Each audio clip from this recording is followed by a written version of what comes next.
or to be on the internet is the right to life. So we keep it that way. Thank you. Ameni? Yeah, I think it's my turn.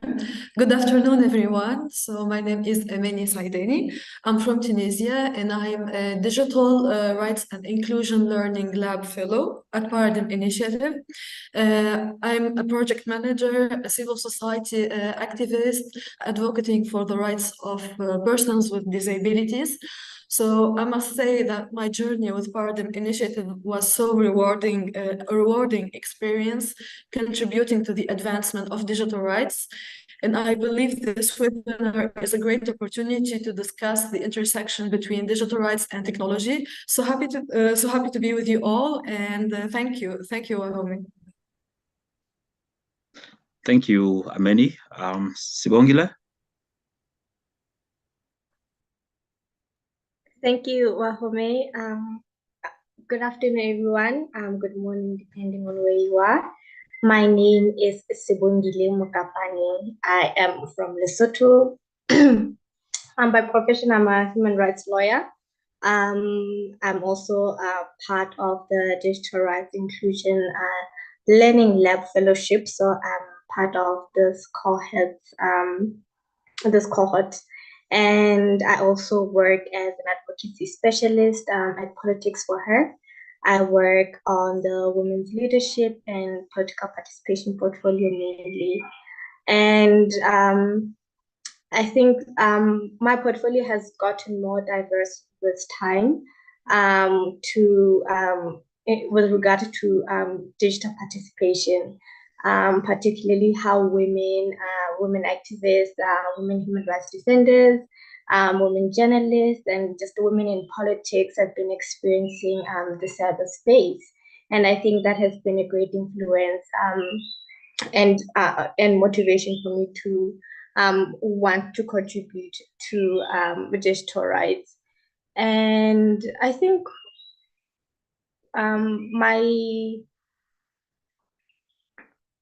my catchphrase that I'd like to say is the digital space should be safe for all. Yes, there must be a good balance between one's right to freedom of expression, but also we must also be acknowledged and then cognizant of other people's right to dignity and to not be fearful so that they can also participate in such digital spaces. Thanks, Ibongile. I think I had John is in the room. If John, please introduce yourself. Good afternoon, colleagues. Good afternoon, Wilson. Sorry, my video is not off. I'm trying to juggle in on so many things, my kids and the webinar. It's a holiday in Kenya. Understandable. Yes, I'm John Okande. I work with UNESCO. At UNESCO for the past 11 plus years, and I worked in other jurisdictions, government and other spaces. And basically my line of work revolves around promoting freedom of expression, basically as one of our key mandates globally and also in our region, in online spaces and offline, issues around safety of journalists. This is linked around the UN Plan of Action for Safety and Security of Journalists, digital transformation, media development. It's a whole menu on what we work on within the communication information sector at UNESCO. I'm based in Nairobi, the regional office for Eastern Africa. Thanks for having me in this discussion. Thank you. Thank you, John. And thank you to our panelists for the introductions. I think a quick note is that we also have a French translation of this webinar for our counterparts who are joining us from Francophone Africa and from other French-speaking areas of the world. So I hope we take note of that. So maybe just very quickly diving into today's conversation. I think a good starting point would be, what actually is the topic of the webinar. And I think it's very, very important to note that the world has really changed, especially over the past, 2 or 3 decades, where there has been an exponential growth in the uptake of technology especially in Africa. And so we know that our continent has not had the best rep in terms of respecting human rights, especially in the digital space. But perhaps our panelist, Sibongile, can tell us about how the UDHR has been important in protecting and respecting human rights in the digital space. What is this thing or phenomenon that we call the UDHR, or the Universal Declaration of Human Rights? If you could just maybe shed more light on that.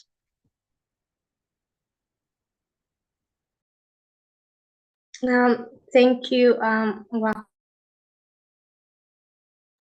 So today I'll be sort of like trying to discuss the significance of celebrating the 75th anniversary of the UDHR, especially relating to the protection and promotion of human rights online, which is what we have come to term as digital rights.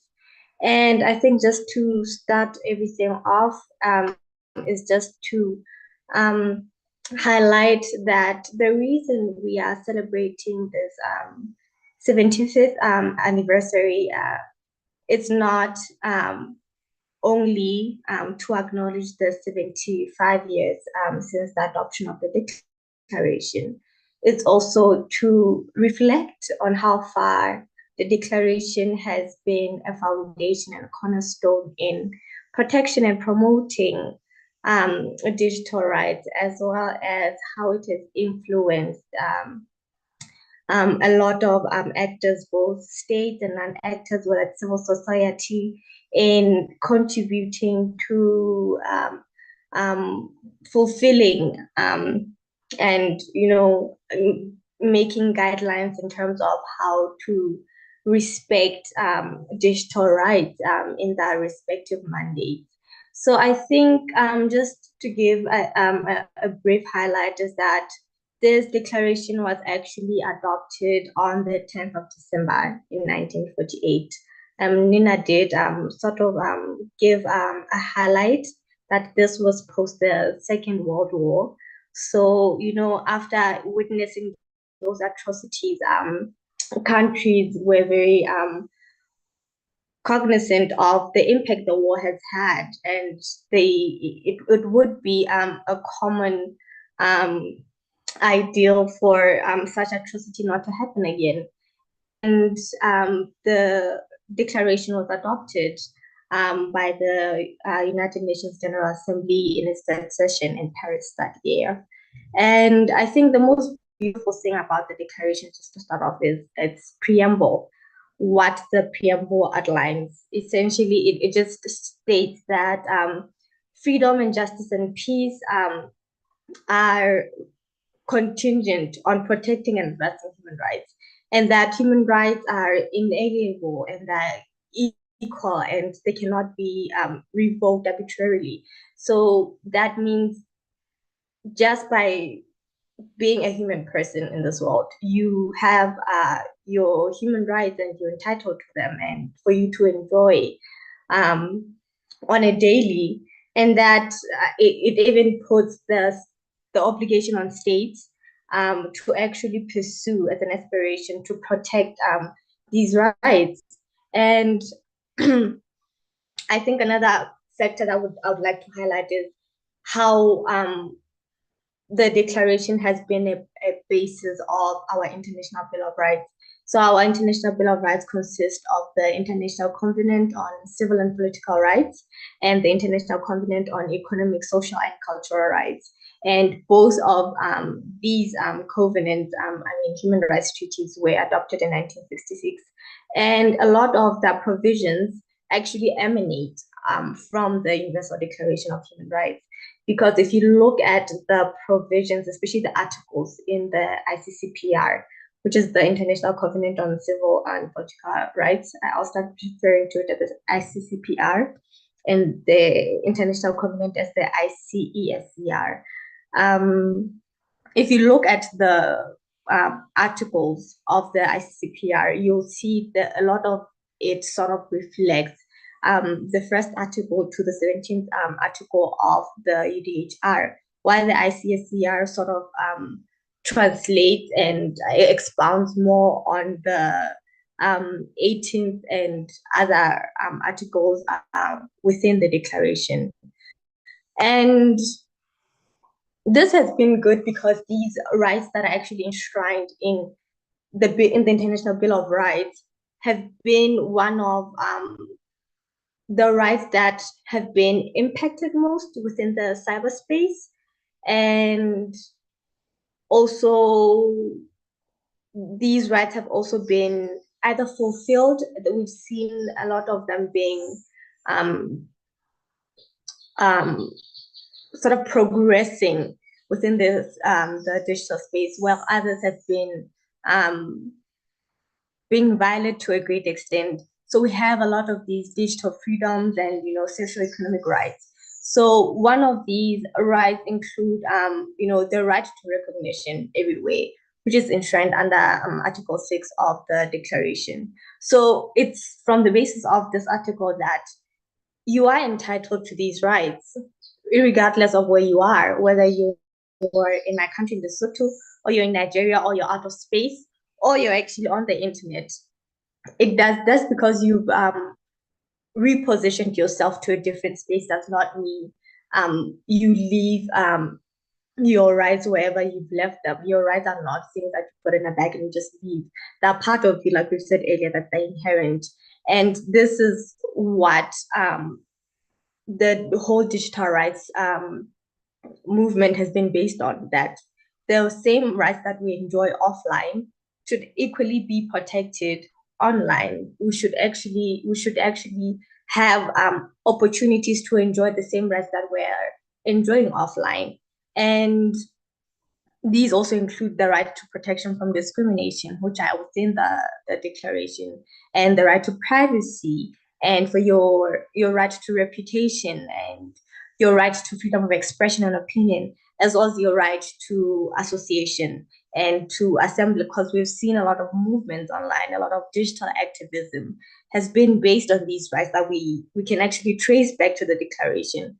And we've also seen how a lot of these rights, which are actually even enshrined in our constitutions, our national constitutions, has been adopted from this declaration and the combination of the International Bill of Rights, that you do have your right to equal access to public service.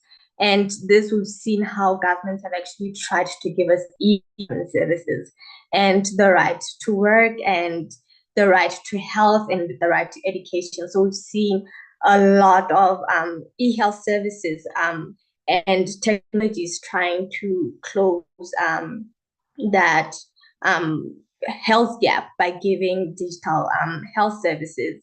And the right to education, we've seen a lot of discussions and conversations about how we can improve ICT infrastructure to make education more accessible in using the digital space, as well as how we've had our ideas and information and different literary material, our art online, and how we can protect our ideas online. So the UDHR has been a very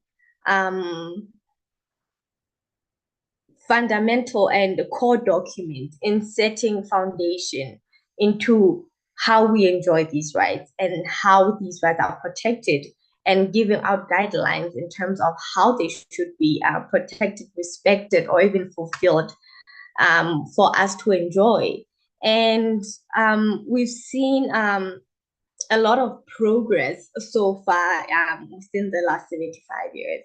And I will say a lot of digital activity, there was a surge because of the pandemic, and that's when a lot of discussions around digital safety, digital inclusion, digital access sort of started coming to the fore, because we all had to go online and interact online and do our work online. And wherever there's human interaction, a few challenges are inevitable in most times. And that's where we've seen that maybe there's a need to regulate these things, but how do we regulate our activity online? How do we balance the different interests of individuals, of corporates, of states? Because we've seen a lot of conversations around digital safety, content moderation on social media, as well as national security in terms of cybersecurity. So one of the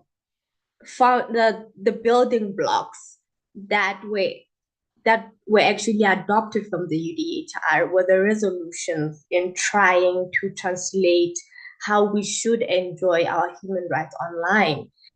This included in 2012, the United Nations Human Rights Council actually approved a resolution on the right to freedom of expression and access to information online.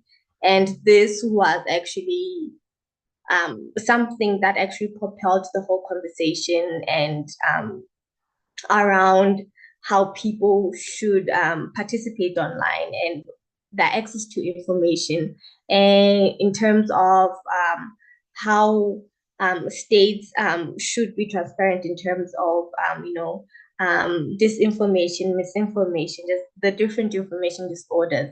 And then later on in 2018, a resolution was passed, which was the biggest win for us, which actually acknowledged and made recognition of the right to internet access as a fundamental human right, because this has been a core, or at least the basis of which we've been advocating for digital inclusion and digital access, particularly for disadvantaged and vulnerable communities and marginalized groups, and also other resolutions on privacy online, because the issue of privacy has been another factor that has impacted on how we enjoy our human rights online. There's a lot of violation, whether it's from other users or the state itself, because we also have issues of state surveillance in terms of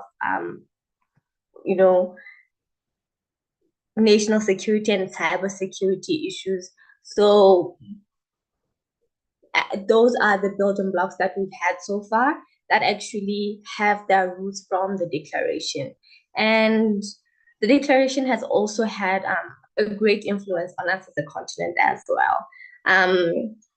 I think first off would be how the spirit of the declaration has been carried in our African Charter on Human and People's Rights, which was adopted in 1986.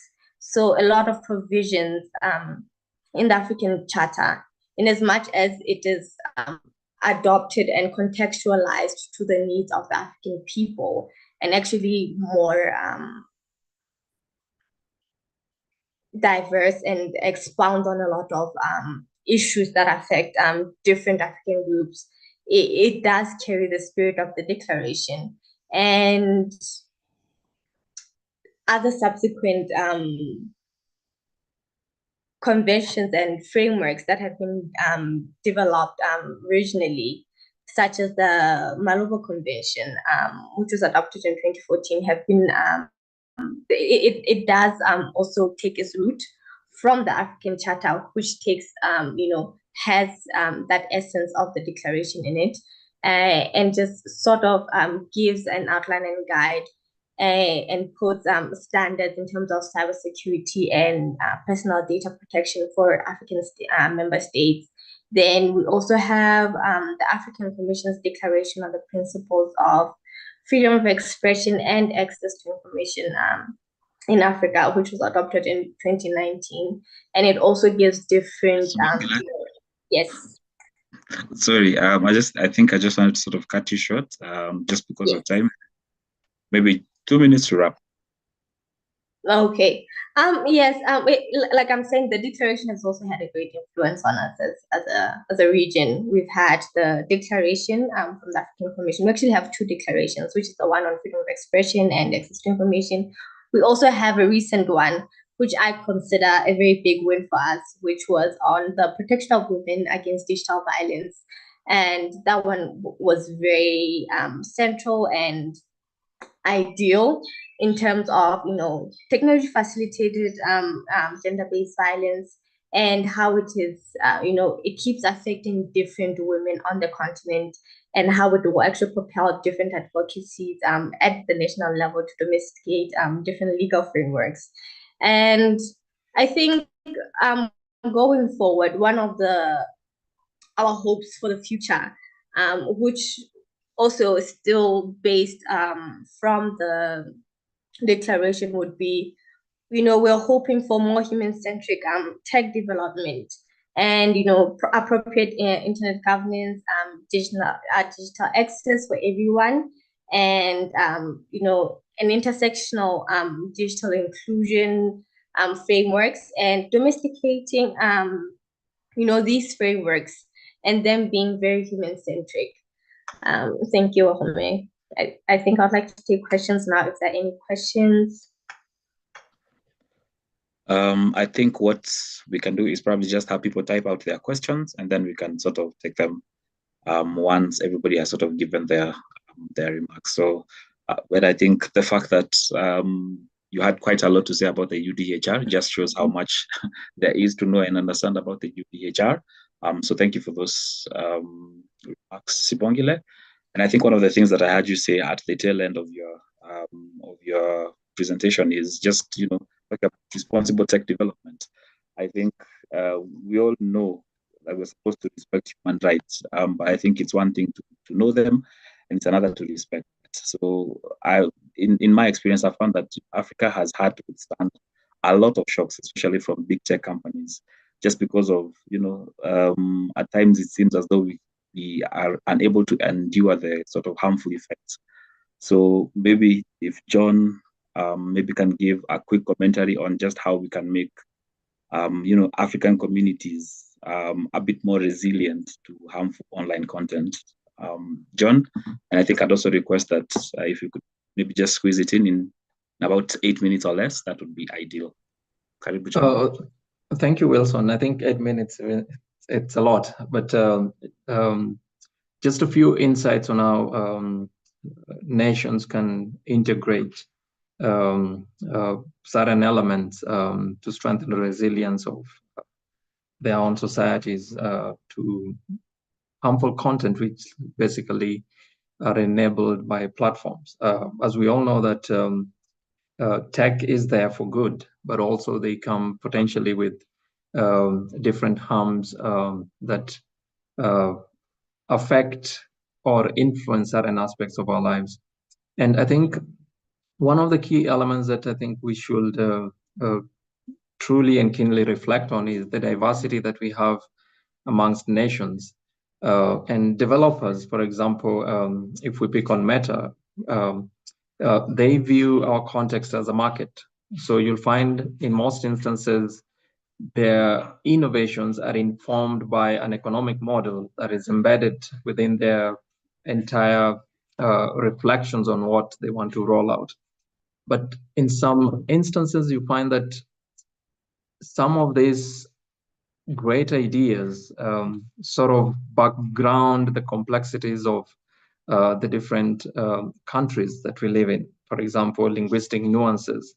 You find most of these tech innovations are in Europe, curated in Europe, but of course we are viewed as the market, that we have to contribute to that big economic model that they've sort of designed and boxed us in. So just a few thoughts. I think it would be important for countries themselves to just reflect, look inward, and see what is good for us.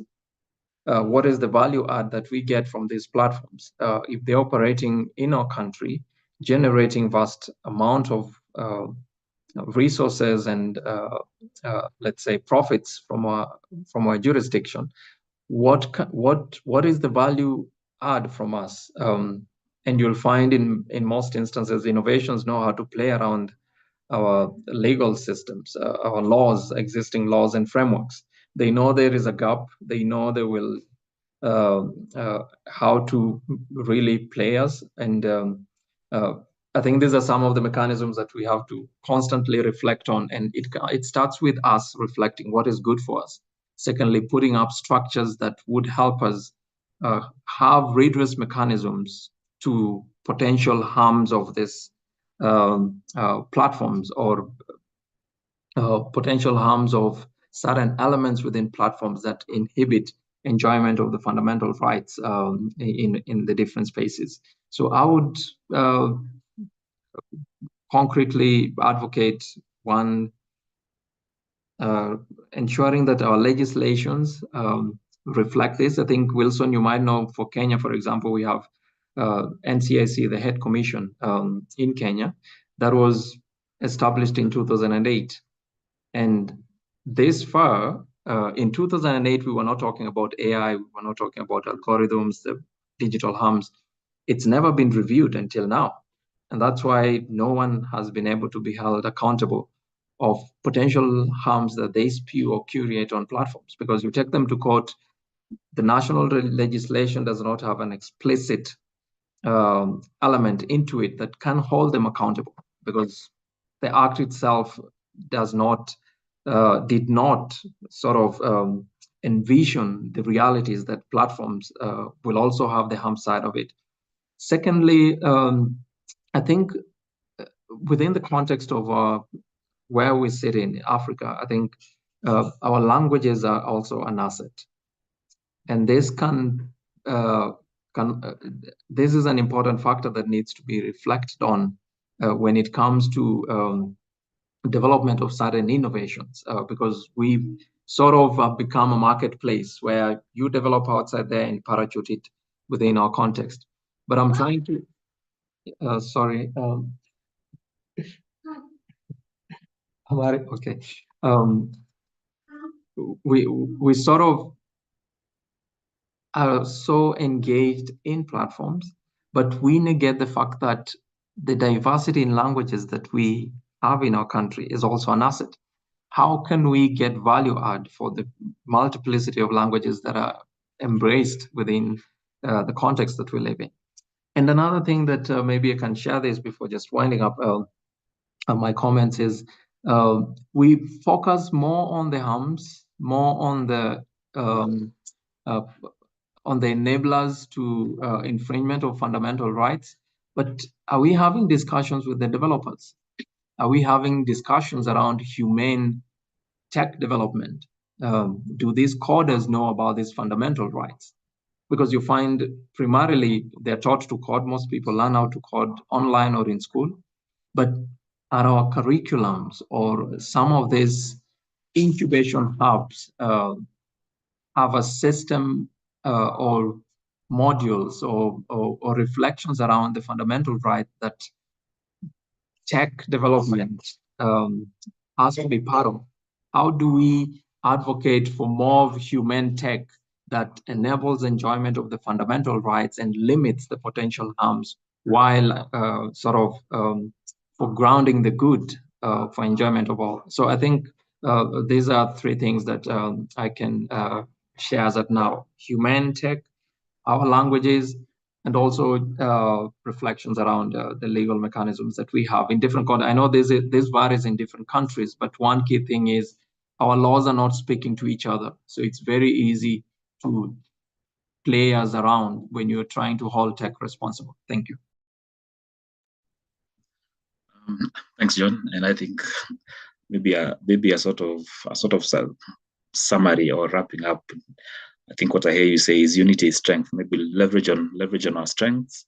And I think I've also heard you mention something to do with structures. It's very, very critical to have, solid, very, very solid and strong structures that help absorb the shock against all these malpractices that perhaps may sort of be being pushed on the African continent.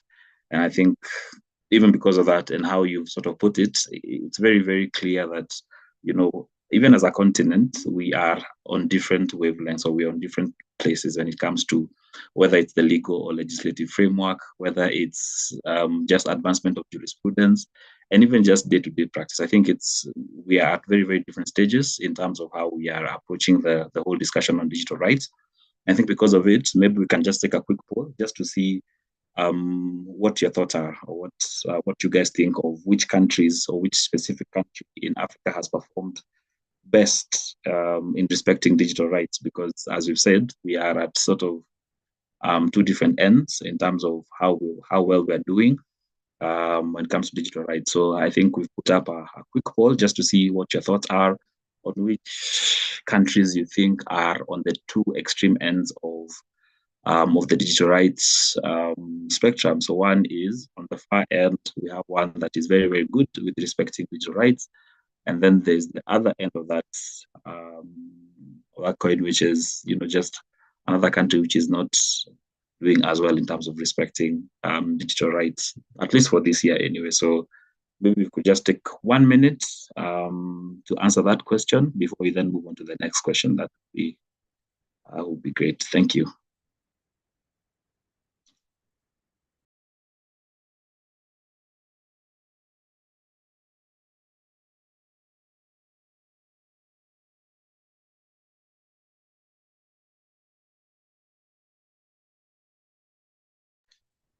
And perhaps even as we answer that, the poll that has been put up, I think just a quick reminder, please remember to put on your questions on the Q&A section. I don't think it's a crime against humanity just to put your question in the chat section as well.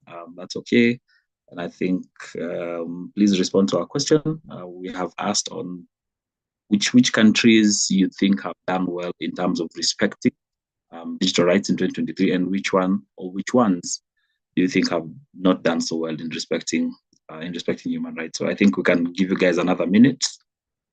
So please vote. We really are interested in hearing or seeing what your opinions are. And I think we'll share the results somewhere during the webinar today.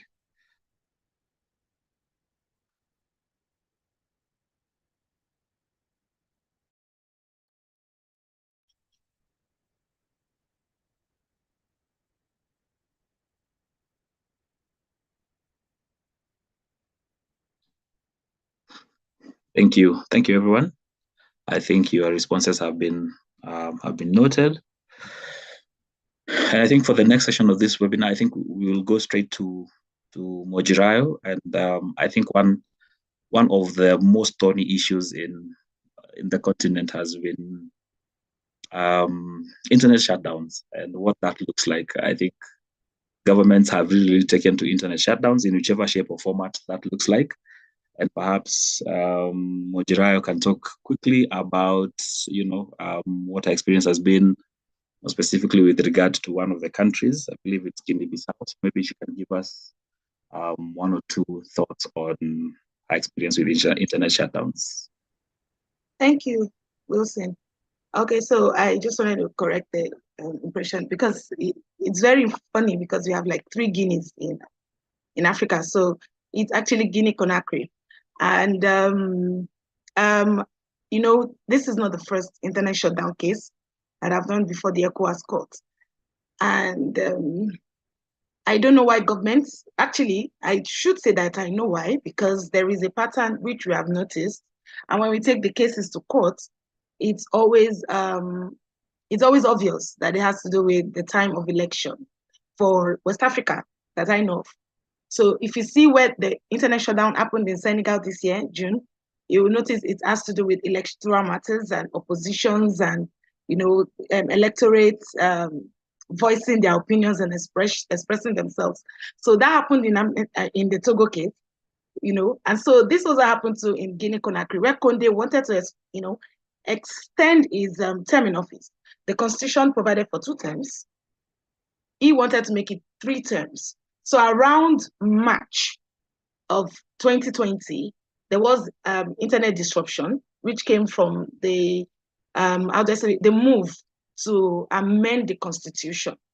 And there were protests, there were disagreements, oppositions, but at the end of the day, it still went ahead and still, amended the constitution to allow himself to be re-elected into office. I think he came out with 59 point something thereabouts when he won the elections. So not only was the internet shut down in that March, it was now shut down again in October. So that brought the applicants to court, and 4 of them actually. In the initial stage, we had 5 applicants, but the journalists pulled out at the last minute. So we had to refile. We had filed, with the 5th applicant, but we had to withdraw that name and then, refile with only 4. And these 4 were just NGOs, But we had gone there directly to say that internet shutdowns, they violate our right to, to access information, our right to freedom of expression. And then, of course, to actually perform your journalistic work. That is what internet shutdown, does. So I just want to kind of like place a kind of comparison with the Amnesty International Togo case. Now, in the Togo case, we were mindful, or we noted that the judges, they didn't delve into the 3-part test that are protected, they are provided for under the International Covenant on Civil and Political Rights. Those 3-part tests, which says that there must be a law in place. So for you to decide that internet shutdown is the measure you want to take to restrict freedom of expression, you must make sure that there is a law that provides that measure. And not only that, you must be able to say that the measure that you have chosen pursues a legitimate aim. And then you have to also follow that to say that this measure is necessary in a democratic society. And in determining that, the necessity, you must also be able to say that it is appropriate and proportional. So in Amnesty International Togo case, the court stayed on the issue of there wasn't a law in place. We had a defendant in court, and the defendant had said, yes, the government shut down the internet because it was trying to protect its citizens from civil unrest. And there the court had said, well, if you had provided a law that, if you had provided it in a law that you can shut down the internet, then of course that would have been a valid move by you.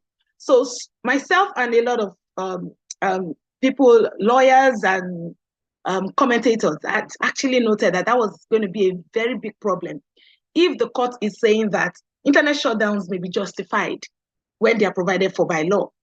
But the good news is, with the new judgment that was delivered in October in the Guinea case, the court adopted our submissions the way it was. I was so impressed because the court actually distilled the facts and distilled the analysis of the Article 19. Even cited the Zimbabwe case where, they had said that, the measure must be the appropriate measure in the circumstance. And the court said there must be a law that is provided, and that this law does not justify you going ahead to use internet shutdown to restrict freedom of expression. You must make sure that the law is formulated with precise understanding for every citizen. It must be clear and unambiguous. It must not be vague. And not only that, you must be able to say that the measure that you are choosing is it pursues a legitimate aim. And then, of course, it now balanced it out and said that, it must be proportionate and that it must be necessary in a democratic society. Then, of course, I noted that the court was very emphatic to say that internet shutdown cannot be blanket. It cannot be, you cannot decide to use internet shutdown for the majority of users at any point in time. So at the point I was reading the paragraph, because the judgment was delivered in French. So I actually do understand French, but there were some places I was trying to grab. But with the English translation, I got that the next paragraph, the court now says that, okay, yes, you may decide to shut down specific websites or content. But before you do that, you must make sure that it is not a prior restriction. So now the court is recognizing prior restraint, that it is a problem because some governments actually restrict you from expressing yourself in the event that there will be a problem. So prior restraints, very well taken care of. That's another plus to the ECOWAS court. And then in talking about the prior restraint, the court then goes ahead to say that, well, even if the government can restrict specific content, the country or the government must make sure that it still abides by the provision of Article 19.3 and then, of course, Article 27 of the African Charter. So, of course, and Article 27 says that if, it is necessary for the protection of the rights of others. So that is a joy coming out from the ECOWAS court as a regional, court, recognizing emphasizing, its judgments that has come from previous cases that the internet, is is a derivative of the right to freedom of expression. So it's good news for me as somebody who has pursued how do I put it, digital rights in the West African region for about 8 years. And then of course the court also recognized that the internet shutdown also affects the right to freedom of expression for journalists. However, in this particular case, because we didn't have a journalist before the court could not hold in our favor that it was a breach of the right to journalistic work. And then, of course, one thing we do really, because this is strategic litigation, we don't go to court with the mindset of getting cost. We don't look at the part of cost. Cost is like the most minimal of the reasons why we go to court. Why we go to court is we want the court to actually pronounce on the illegality of the actions of the government, and that was what was done in this particular case, and that was good enough for me. And I think generally it's noted and it's been accepted that internet shutdown can never be justified at no point in time. Some have claimed, some have claimed that national security is involved, but that is not, and that is not a justification enough. And the court also recognized that, and that really made me happy, because the court the court adopted the pronouncement and the declaration by the special rapporteur on freedom of expression and freedom of opinion. And he said that the internet facilitates economic and other kinds of growth. So at no point in time can there be, a blanket measure and you say, oh, I want to shut down the internet. So I think this is a very good progress for us when we're talking about the International Human Rights Day. And as I said at the beginning, I always consider, and I will always consider, that being on the internet is a right on its own. And it's not only just a right, it is a right to life. And I think I stick to that. Thank you very much, Wilson.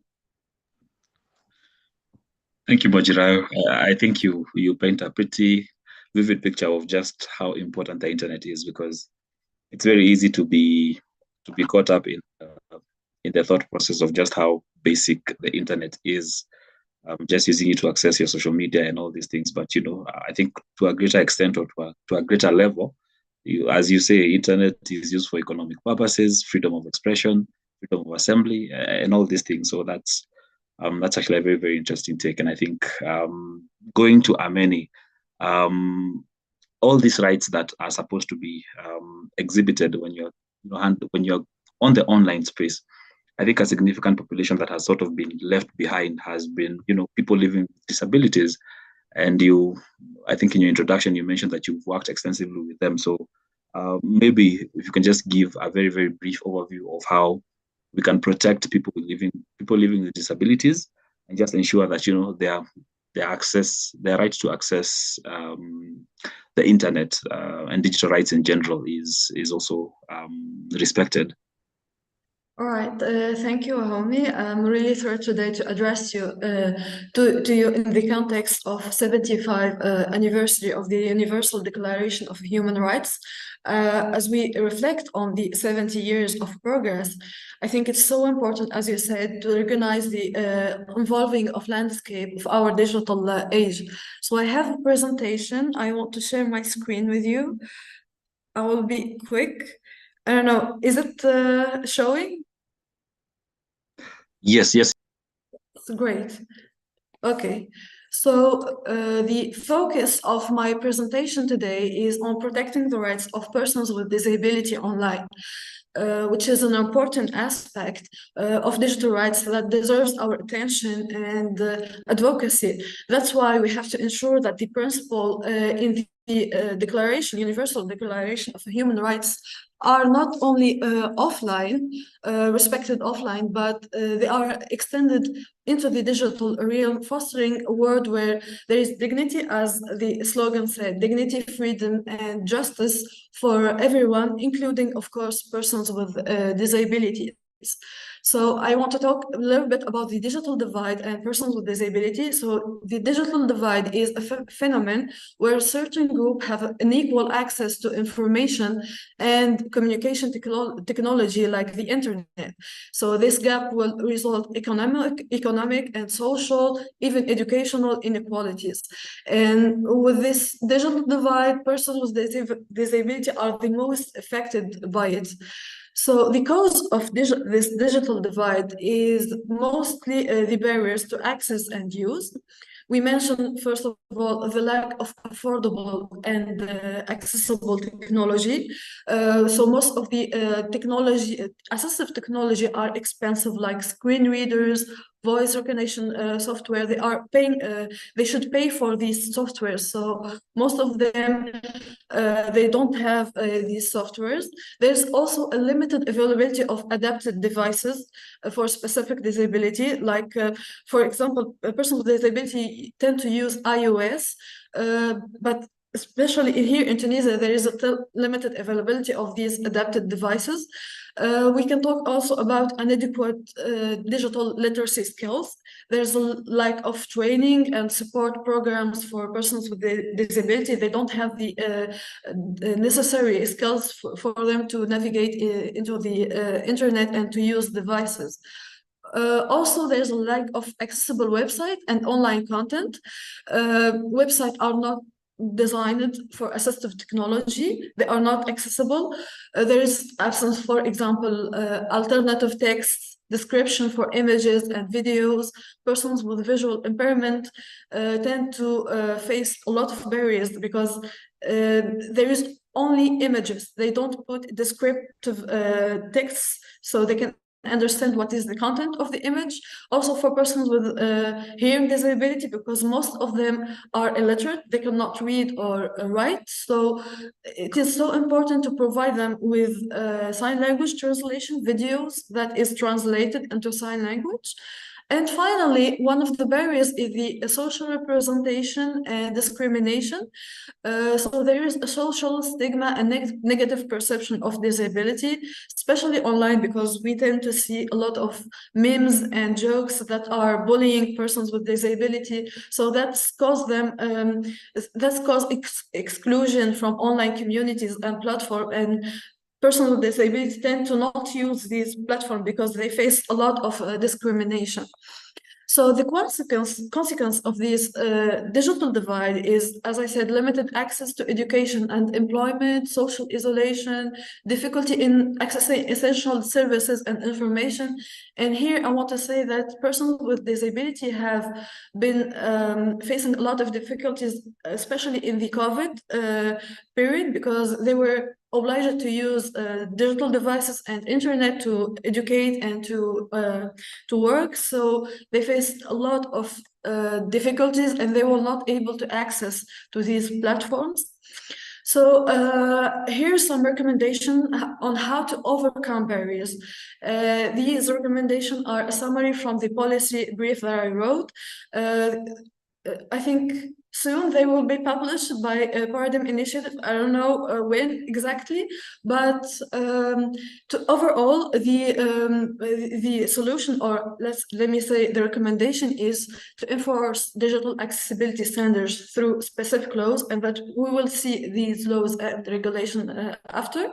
Empower persons with disability with digital skills through targeted training programs, fostering collaboration among governments, NGOs, private sectors to help to develop the assistive technology, and to also encourage the adoption of universal design principle, which we'll discover together after this.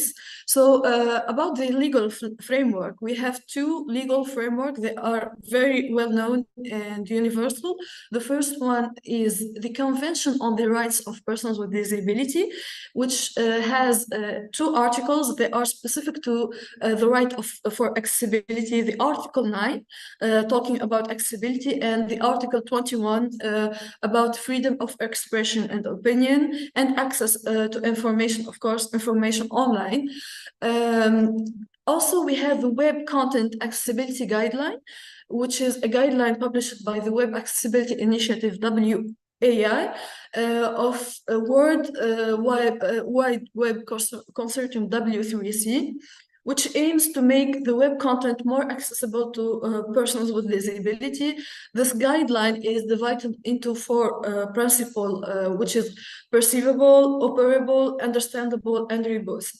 It is so important that governments, NGOs, institutions must follow this guideline and implement it in their websites. So now I'm going to present to you some of the best practices in designing. These best practices are published in the UK government website. I will share with you the link just a second in this chat. It is so important. These tips are so important, and I think they are very helpful, and they can help you to design your website more inclusively. Just a second. Well, I will do it after the presentation. I will share with you the link. Okay. So I will do it quickly because of the time. So here we have, just a second. How we design for persons with the autistic spectrum is, one of the tips is to use simple colors, to write in plain language, to use a sentence in bullets to make it clear for them so they won't be confused. Also, if you are designing for persons with hearing disability, you have to write in plain language. To avoid put content in audio or video only, you have to add sign language translation.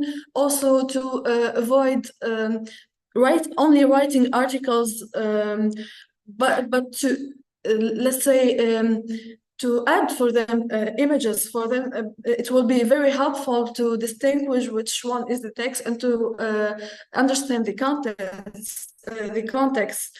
We have also designing for persons who use screen readers is to describe images and provide transcripts for video. Also to avoid forcing a mouse or screen use, because persons with visual disability tend to use keyboards to navigate, and also to write descriptive links and headings rather than putting the links like click here. It's not really understandable, and the screen readers will not explain for them what is about the button.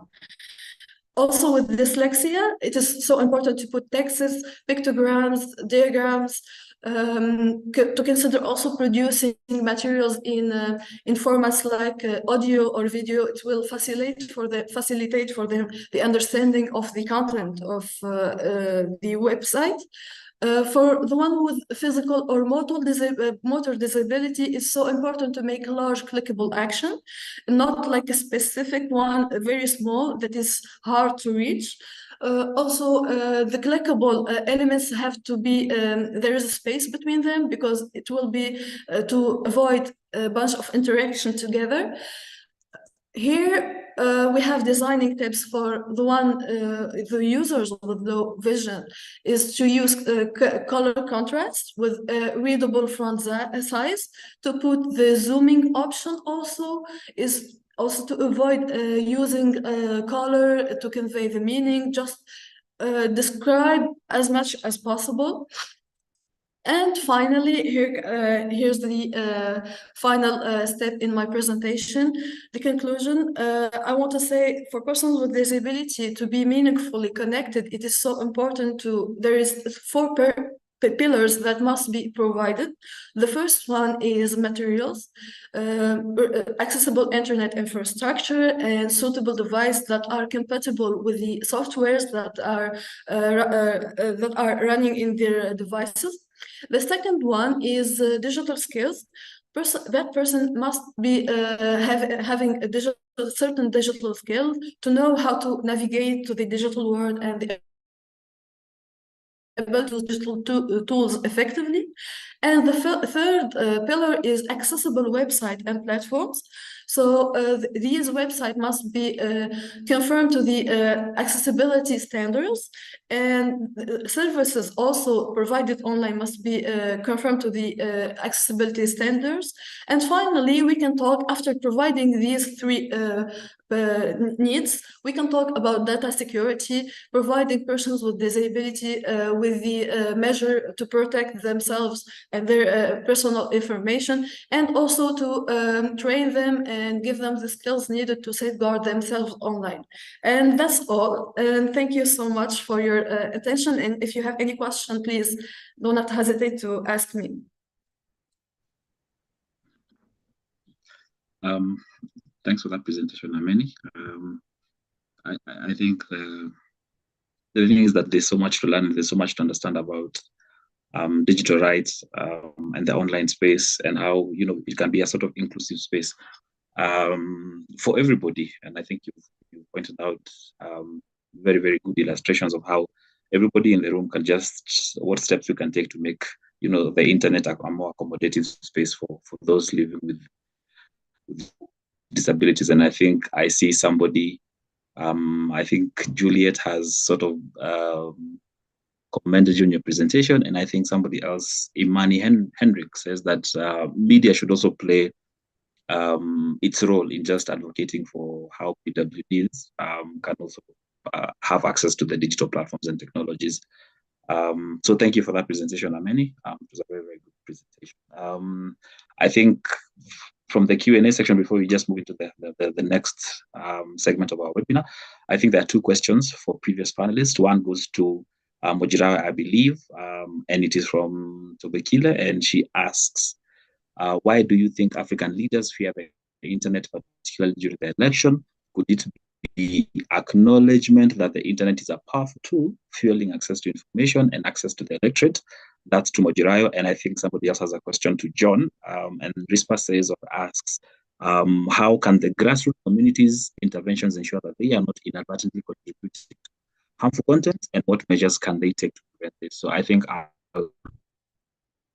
first hand it over to Mojirayo, but just answer that question in 2 minutes, and then John can also answer the second question in 2 minutes, not more than 2 minutes. Hi, Tobekile. Okay, so I totally in my own opinion, I think that the internet has brought about an unprecedented, how do I put it? A sort of uniformity in the world, in that people get information, people share information, and it's sort of like a level playing ground for everyone when you are on the internet. For instance, you see the way people get a lot of content likes, and then before you know it, some people are making money just for putting out content on X. And then you see this happening also on Instagram. And then you see these platforms have created beyond borders ability to share information. Now, one thing that I notice about governments, in West Africa, for instance, is that they do not like this expression. In the words of the former Minister of Information of Nigeria, Lai Mohammed, he said, anything that would threaten the corporate existence of Nigeria. That's the word he used. So this government, they do not like embarrassment. Now, they know ahead of time during their elections that they intend to contravene the laws of the land, in my opinion. they know ahead of time that they will not abide by the electoral laws, which they actually had sworn to protect, or sworn to agree with whatever comes out of there. So they play politics, and so when they've seen what the internet can do, the internet can afford every citizen to share information, can afford every citizen to be able to put it out there that my government is unreasonable, for instance, or that my government has violated the rights of people. And then, of course, the internet also allows the dissemination of, sharing human rights violations, which usually takes place during elections. So they don't want this, because I'm seeing a very big issue in West Africa, and that is the fact that most of these governments, it seems they are embracing repression. It seems that they are not comfortable with that term democracy. That is what I'm saying, because if you look at the kind of laws or the kind of measures that they're taking, it's all tilting towards, the Chinese kind of government or the Russian kind of government, not longer, the way the US or the UK kind of democracy. So it's bothersome, even though I'm aware that, even there are some legislations that have come out from Europe that I do not even feel comfortable with, for the protection of digital rights. But I think that is just basically it. They do not want to be held accountable. They do not want to be transparent to the people. And that is what the internet affords to the citizen of West Africa. So this is majorly the problem, in my opinion. Thank you. Thank you, Mojirayo, and I hope Tobekile, wherever she is, has been answered. John, if I could just bring you to the conversation and probably take a minute or so to respond to the second question.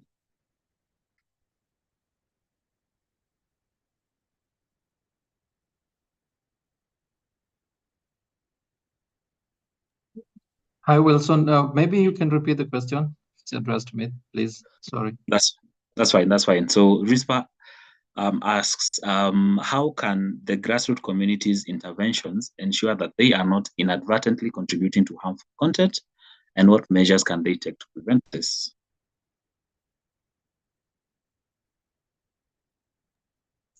Thank you, RISPA, for that question. I think there are two ways to approach how grassroots communities can be engaged in this process.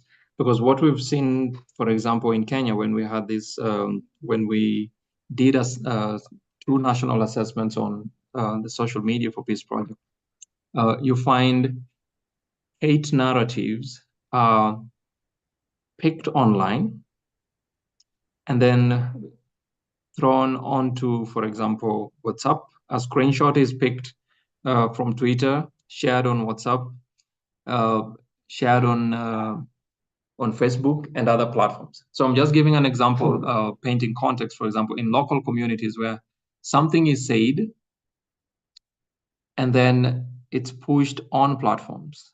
And there is no mechanism for all platforms to actually indicate that what you just shared on WhatsApp was actually flagged off as disinformation, for example, on Twitter. So how can grassroots communities do this? In Kenya, currently, there is a radio campaign that is going round through a network of Association of Community Radio Practitioners. And what they're trying to do is to sensitize local communities on how disinformation and hate speech are nuanced within their local context.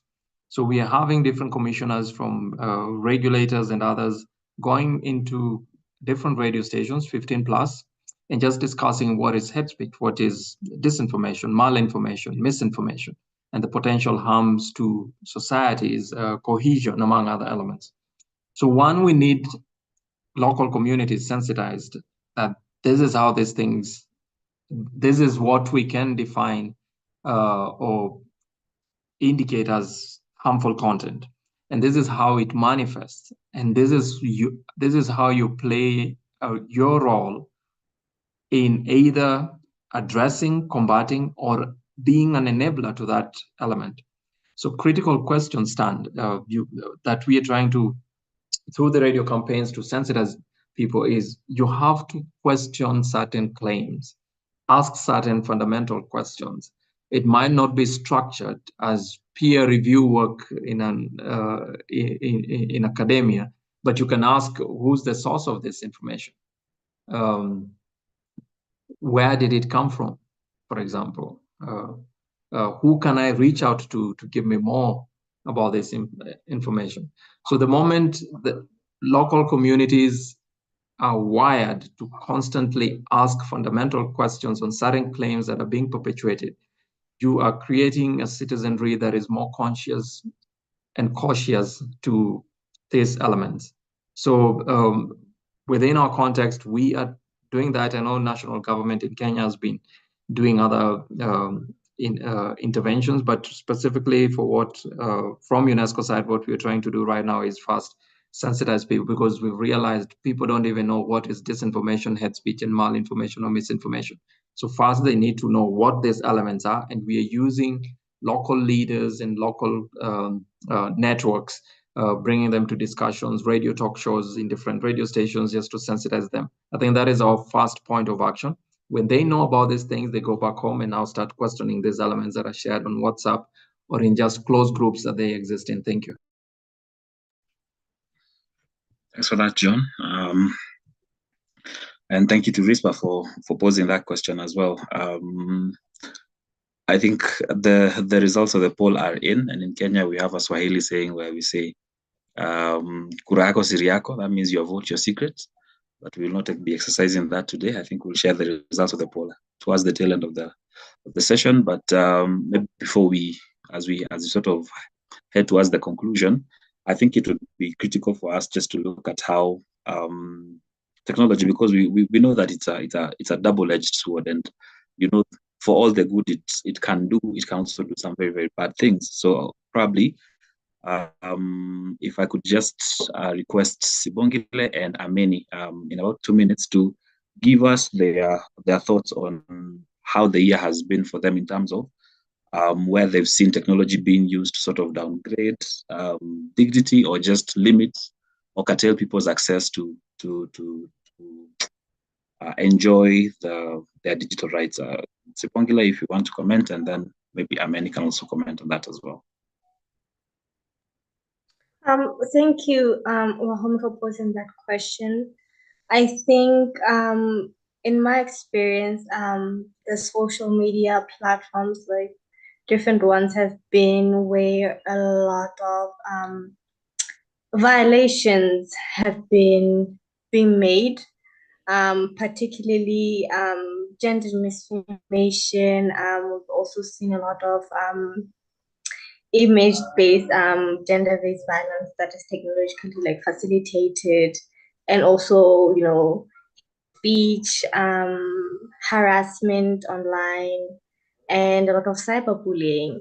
And this just says, in as much as we have a lot of efforts, especially in the international space and regional spaces where we're convening and discussing these things, the problem is still at the national level in domesticating appropriate legal frameworks that actually penalize this sort of conduct online.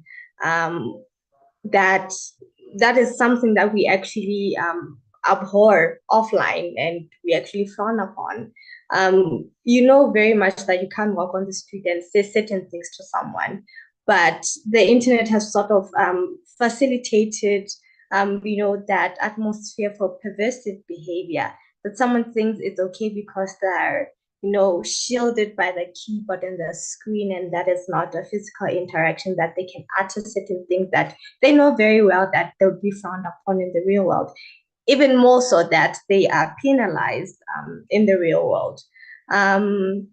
So I think this is mostly a sort of a call that I think we need to advocate more and just lobby our different policymakers to actually act on that. Create appropriate legal frameworks, penalize these things, this conduct, so that because this is definitely going to contribute in the long run to how we develop our social norms of what we tolerate and accept into our societies. Because if these things are not addressed currently right now in such spaces, it sort of says and or implies that we're condoning it because there isn't much that we're doing to curb it and to deter it as well. Thanks, Ibongile. Ameni, what about you? I think any instances of technology and just stifling people's voice? As Sebongale said, we need to advocate more on this issue because while technology has opened an avenue for the enjoyment of human rights, it has always and also presented challenges. So it's so important to raise awareness, conduct advocacy campaigns, especially in social media and media, as Imani said in the chat, because media has an important role in educating people. And so yeah, it is. So we still have a lot to do. We still have a lot to advocate for, and I think it's so important to concentrate more on the digital era and the digital space. Thank you. I think even as we are looking at how we can sort of lobby towards implementation of digital rights, one area that is, or one group that is very, very critical is the civil society. I think they've been instrumental in just pushing for advocacy campaigns, pushing governments to implement specific laws, and even their fellow civil society just doing mobilization. And I think maybe to Mojira, if she could just tell us how she thinks civil society can advocate for the enjoyment of human rights online, or what their specific role would be in just fostering digital rights, even as we sort of celebrate 75 years of the UDHR. Well, I think civil society has been doing a lot of work when you talk about human rights. We can't take that away from them. The only aspect, which of course I also discussed at the recent event of the PALU, Pan-African Lawyers, how do I put it, association, their meeting, or should I say their event, which held in Abuja. One thing I shared is this. I said, civil society needs to stop working in silos and more united. And that when we work united, it's easier to effect the change that we all want to see. There is no doubt that what we want is a society where human rights are respected, are fulfilled, and are protected. And so if that is our goal, and this is our vision as civil society organizations, then it is very important that we should stop spreading, how do I put it, stop moving in different directions, but rather come together and ensure that solidarity is our focus. When solidarity is our focus, we will be able to achieve a lot. For instance, the judgment of the ECOWAS court, everyone knows it, that the ECOWAS court keeps giving judgments every now and then. And these are very progressive judgments. But it has one weakness, and the weakness is getting those judgments implemented. Now, imagine a world where civil society organizations come together, and then when a judgment is released from the ECOWAS court, civil society organizations come together, release press statement on that particular judgment. It's not from their organization, it's from another organization, but we are all coming together. We release a press statement, we do a public, engagement on it.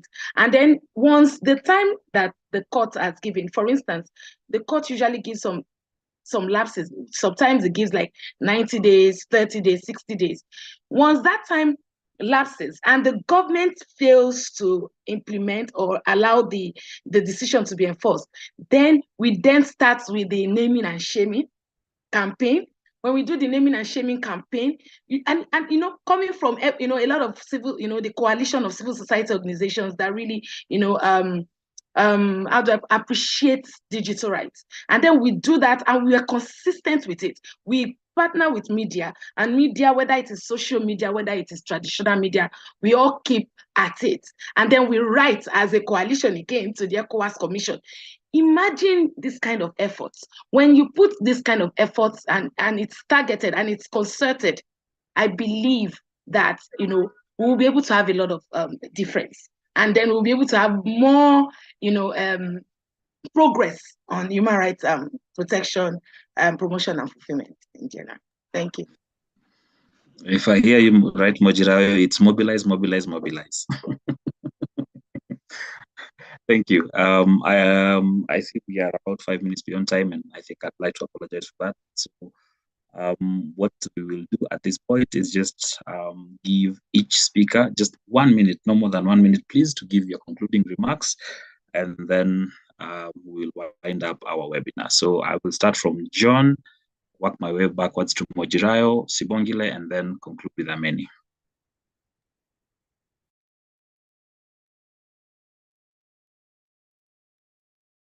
Oh, thank you, Wilson and colleagues. My final thoughts, I think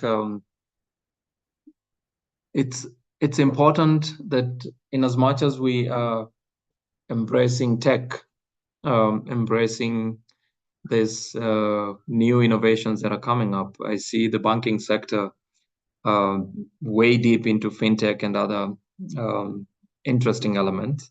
It's important that we reflect first, where are we coming from? What is that it factor within our context, so that we don't get trapped into a web or a system that is designed to just extract more from us than what we gain from it. One important thing that we need to constantly reflect on is the gaps, of course, within our legislative mechanisms. How can we potentially lobby different actors in government to look at these elements so that they reflect the current realities that digital transformation provides us? Because we know tech is good, but also it comes with its harms. Another element that I would love to share is how can we as individuals be positive contributors towards a healthy digital ecosystem, but of course also enabling and promoting the very fundamental rights that are important, of course, to everyone. In our own ways, how do we constantly remind people or advocate for these rights? And I think it starts with our own spaces where we work in, where we network, just to show that these exist and this is what can be done. At a more individual level, I think it's interesting, how can we speak truth to power? And one of our speakers just talked about coalitions coming together to be able to respond to these threats to fundamental rights that we need to enjoy, particularly with the realities of digital transformation. And in Kenya, maybe to share this is we have, through the project that we're implementing, we were able to establish a national coalition on freedom of expression and content moderation under the Social Media for Peace project. And within this is a coordinating mechanism that one aims to hold tech accountable. It brings together all regulators in Kenya, that is Communication Authority, Media, Communication Authority, Media Council, NCIC, the National Secretariat on Security and Peace Building, among other actors, INGOs, and PIN is also a member of the coalition. So this is basically just to pick up a point our colleague just shared is how can we have concerted strategic efforts towards one, holding tech responsible, and also fundamentally allow enjoyment of tech, but of course promoting freedom of expression online. I think this is very fundamental. And one thing that we constantly need to do, and I think is important for our cause is how can we work together so that we don't have disjointed efforts that pulls us apart? Because when we are together, that's when tech listens. But when people are spread out and working in their own silos, it's very easy for them to scatter around. So what can we do? And I think ideas are there, and it's up to us just to coalesce together and for a common cause. And those are my remarks. Thank you, Wilson and team. Bye. Thanks. Mojirayo? I just thought about one other thing that I may not have mentioned in here, and that is we should not take our sights away from the roles of intermediaries. And intermediaries, we're talking about these third set of people. I call them third set of people. So they are not government, they are not citizens or civil society organizations, but they are very key for the promotion of digital rights. And so we're talking about platforms, we're talking about telecommunications. And so I think when we are coming together, at every point in time, we should always draft them in. We should find a way to have an advocacy strategy that would reflect what they are going to do, what roles and responsibilities that we're going to shove their way, so that they also take responsibility. And so that when government is asking them to do unreasonable things or take unreasonable measures like internet shutdowns, they would be able to know that the people, they are there to serve the people. They can't even survive without the people. If you really look at it, they need the people to survive. So they need to actually start taking their stance now. So they have to let us know, are they with the people or are they with the government? And so hopefully we can get them to commit. And so that's my final word. Thank you. Thank you so much, Mojirayo. Sibongile? Thank you, Wilson. And I think just to add on to what John and Mujirawa has just said, is just, I think, whenever we're faced with these challenges at an individual level, the first question you ask is, how do I help? How do I assist? And, it sort of like brings into perspective how little you are in this vast world of issues of where do I start. And you don't even have to start big. Start small. Start in your house. Have conversations in your household about these issues with your neighbors, with your friends, colleagues at work. Talk about it. Talk about cyberbullying. Talk about that post that is trending within your communities. What's your take on it? And you'll actually be surprised about what people's perspectives are on that. And maybe you'll even come up with solutions of how you think you can address these issues without looking at the conventional ways of going about it. And I think just having these type of conversations at that level, even at higher levels, is very, very important. Trying to find out solutions, especially on digital rights, particularly safety. Because I will say cyberbullying is one of the prevalent ones, and harassing people are being doxxed unintentionally. And don't wait for this thing to be before your doorstep for it to hit home, so that you actually acknowledge how serious it is. Because I've only realized that people always offer solutions like, if you don't like something, block it or just scroll past. But that is not enough, because when you're facing that challenge, blocking and scrolling past does not actually bring much change or make you feel safe in your house or at your workplace or just interacting with people outside. So let's just do our own small contribution. No contribution is too small. Like I'm saying, a small conversation is actually enough to make a very, very big difference. You can also have this sort of webinar within communities or for your workplace. You can even invite us. We're open, I believe, to come and contribute to your respective platforms on what our taken observations have been around these issues, because we do need to address these challenges urgently as well, because we've seen how exponentially tech keeps developing, and right now everybody is this scramble for catching up with these technologies in terms of governing them. But yes, I think that would be my last words for everybody to consider that. Make your small contribution. It is enough. Thank you, Sibongile. And Ameni, to conclude. Yeah, I don't think I have much to say after what is said by the speakers. So I want to thank you, everyone, for the webinar, which provided a valuable insight into the intersection of technology and the fundamental rights to emphasize the importance of safeguarding digital freedom. So I just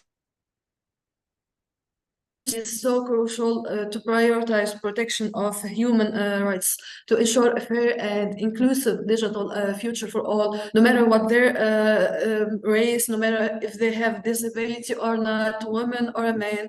It is so important to prioritize the protection of human rights in the digital space. And thank you. Thank you, Ameni, and thank you to all our panelists who have spoken before her. I think at this juncture, I'd like to sort of bring it to a close and just give you the poll results. So in terms of which countries are perceived to have done very, very well in respecting digital rights, the top 3 countries, I think, have been Mauritius, South Africa, and our very own Kenya. Unfortunately, Sibongile, you'll not be happy to hear that Lesotho is one of the ones that has not been doing well. Bikila, wherever you are, Zimbabwe and Ethiopia are perceived as not doing too well in the rights respecting space. So with that, I think I'd like to sort of invite Nena to give concluding remarks, and then we can call it a day, an afternoon, or a morning, depending on where you're from.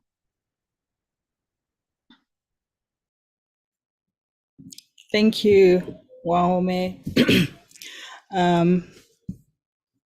It's been a very enriching session. So I'd like to start by thanking you, Wahome, for moderating this session, this thought-provoking session. Thank you to Ameni, John, Mojirayo, Sibongile for your invaluable contributions also to the discussions, and a thank you to the Paradigm Initiative team. Bridget, Combs, Gio, Kenneth for coordinating the webinar. Not to flog a dead horse, but as advocates, we know we have to keep repeating ourselves. We sound like broken records, but that is our job.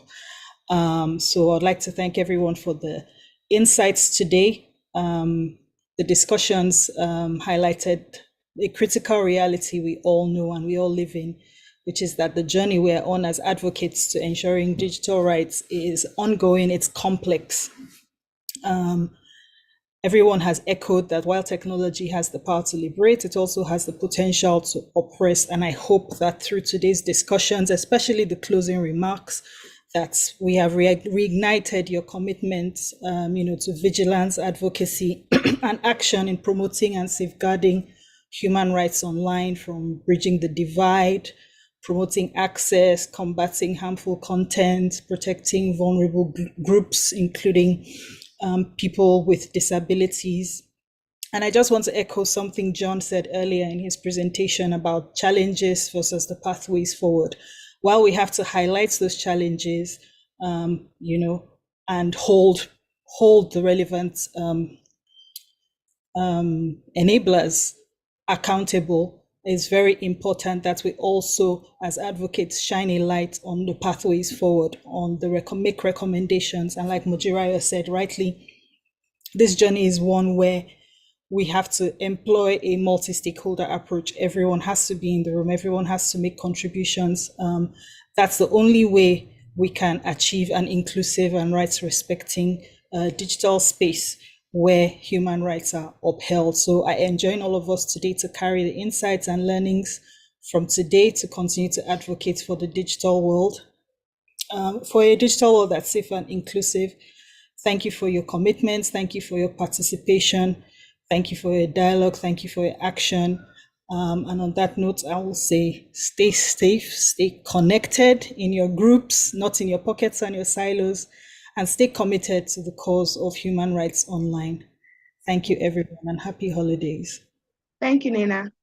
Thank you, Wilson. And yes, many, and I met you recently. Sibogile, yeah.